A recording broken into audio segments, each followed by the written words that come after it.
ಆತ್ಮೀಯರೇ, ಎಲ್ಲರಿಗೂ ನಮಸ್ಕಾರ. ಡಾಕ್ಟರ್ BR ಅಂಬೇಡ್ಕರ್ ಅವರ, ಬಾಬಾ ಸಾಹೇಬ್ ಅಂಬೇಡ್ಕರ್ ಅವರ 133ನೇ ಜಯಂತಿಯ ಹಾರ್ದಿಕ ಶುಭಾಶಯಗಳು ತಮಗೆಲ್ಲರಿಗೂ ಸಹ. 21ನೇ ಶತಮಾನದಲ್ಲಿ ಬಾಬಾ ಸಾಹೇಬ್ ಅಂಬೇಡ್ಕರ್ ಅವರ ಚಿಂತನೆಗಳು ಮತ್ತು ಆಲೋಚನೆಗಳು, ಹೋರಾಟಗಳು ಬಹಳ ಅನಿವಾರ್ಯಗಳಾಗಿದ್ದಾವೆ ಅನ್ನುವಂಥದ್ದು.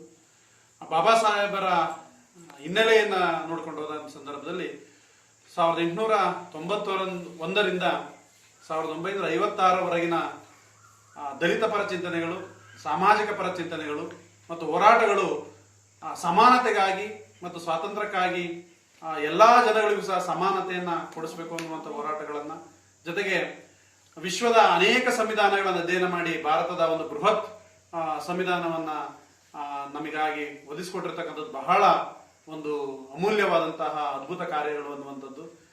ಪ್ರಸ್ತುತ ದಿನಗಳಲ್ಲಿ ಬಾಬಾ ಸಾಹೇಬರ ಚಿಂತನೆಗಳನ್ನ ಮರೆತು ಕೇವಲ ಅವರ ಫೋಟೋಗಳನ್ನು ಇಟ್ಕೊಂಡು ಅವರ ಒಂದು ಕ್ರೆಡಿಟ್ ಅನ್ನ ನನಗೆ ಬೇಕು ಅಂತೇಳಿ ಹೋರಾಡುತ್ತಿರುವಂತಹ ಪ್ರಸ್ತುತ ದಿನಮಾನಗಳಲ್ಲಿ ಅವರ ಚಿಂತನೆಗಳನ್ನ ಈ ಬಡವರು, ಅಸ್ಪೃಶ್ಯರು, ಎಲ್ಲ ವರ್ಗದಲ್ಲೂ ಇರ್ತಕ್ಕಂಥದ್ದನ್ನ ನಾವು ಸಾಮಾನ್ಯವಾಗಿ ಗಮನಿಸ್ತೀವಿ.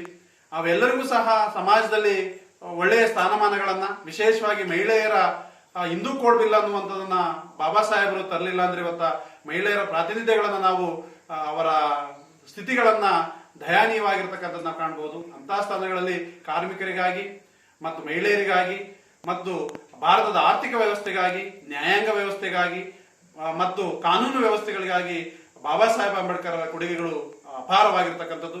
ಅವರ ಚಿಂತನೆಗಳನ್ನ ಪ್ರಸ್ತುತ ದಿನಗಳಲ್ಲಿ ಆಲೋಚಿಸುತ್ತಾ ಅವುಗಳನ್ನು ಜಾರಿ ತರ್ತಾ ಸಮಾಜವನ್ನ ಕಲ್ಪನೆಯನ್ನ ನಾವು ಕಟ್ಟಬೇಕು ಅನ್ನುವಂಥ ಆಶಯದೊಂದಿಗೆ ತಮಗೆಲ್ಲರಿಗೂ ಸಹ 133ನೇ ಬಾಬಾ ಸಾಹೇಬ್ ಅಂಬೇಡ್ಕರ್ ಅವರ ಜಯಂತಿಯ ಶುಭಾಶಯಗಳು. ಜೈ ಭೀಮ್, ಜೈ ಭಾರತ್.